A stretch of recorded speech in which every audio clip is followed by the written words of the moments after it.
Okay, good evening. This demo is a part 2 of our previous demo before.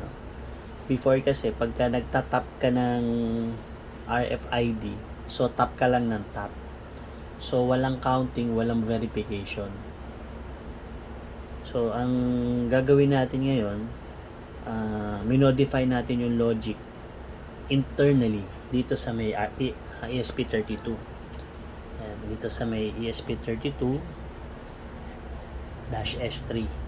So, pakita ko sa yung sample na source code which is here. So, dineclare natin yung Wi-Fi. Nag-declare tayo ng tags na 3. Ayan, pag na-scan niya, yan, dineclare na string. Tapos nag-count tayo, tag count, dineclare natin 0. Then, nakakonekta sa aking cellphone, SSID. Then, mag-i-scan lang siya hanggang 3. Pag hindi siya 3, different duplicates. Pag hindi siya duplicates, kailangan 3 different RFID tags. Pag hindi 3, hindi niya i-scan yan. Hindi niya isa-send, hindi niya isa-send sa server. So, pagka tatlo na siya, 3 tags, 3 different tags, automatic magsasend na sa server yan. Then, papakita niya yung mga tags na nabasa niya. Then, nakasave niya sa server. So, let's try. Yan siya. ESP32, the RFID2, the different RFID cards and the tags. So, try natin. Isa. Ayan, new tag scan. 692-709-70979. Pangalawa, pag inulit ko yan, sasabihin lang niya duplicate. Pag inulit ko rito, sasabihin lang niya duplicate kasi nadudo na siya. Then, mag-try tayo nito. Itong tags na to. Nababasa niya yan. So, ayan, new tag. Tapos na-save niya. So, 440 ang nabasa niya, 570. So, from 570, nag-add siya ng 571, 572, 573. Ito yung tatlong tags na yan, ayun yan. So, kahit na iwan natin yung tatlong tags, tanggalin muna natin to. Clear ko iwan natin to. Pag iniwan natin yan dyan, ano yung mababasa niya? Yan, tatlo pa lang. Tatlo na yung nabasa niya. So, yan siya. So, for 576, ganyan din siya nagbabasa, diba? Nabasa niya yan. 576. Tatlong tags yung nabasa niya. Ulitin natin. From 576, lagay ko itong tatlo. Yan, tatlo nabasa niya.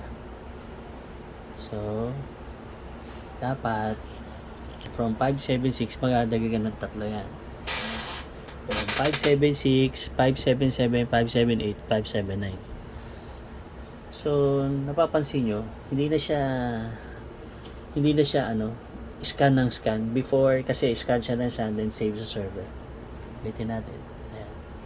Tatlong tags.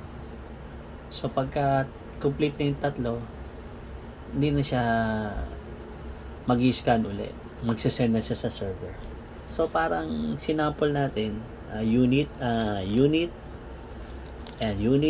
battery, and driver. Example lang yan, So, palitan natin ng ibang cards. Ito. I-tap natin yung tatlo. Iwan mo siya dyan. Ayan. View tag scan. Adjust mo lang. So, ayan na siya. So, 582. Ayan na siya. Okay. So, 582, no? In previous, 583, 584, 585. So, different RFID. So, right now, ginawa lang natin po ito ng serial monitor kasi wala pa tayong display. Pag may display doon na natin ilalagay, doon na natin makikita para independent na siya talaga. And, merong speaker na rin, may beep sound. Pagka duplicate, pwedeng ibay natin yung tunog. Yan. Diba? Tag, isa pa. So, duplicate, diba? Kahit hindi mo nilagay yan dyan, hindi niya na magbabasa yan. Yan na, di ba? Meron siyang checking na. Ito, isa pa ulit. Yan. New tags ka, tanggalin mo, balik mo ulit. So, duplicate. So, kahit ilagay mo na, tap mo lang dyan, is iwan mo, hindi siya magbabasa. Kasi meron ng, ikot lang siya na ikot doon sa program. So, ito na, 3 na. So, 3 na yung na-declare na. So, from 585, dapat 588 ang makita niya. So, magre-refresh yan. Siguro 15 seconds. Ayan, 588. So, that's it. Thank you.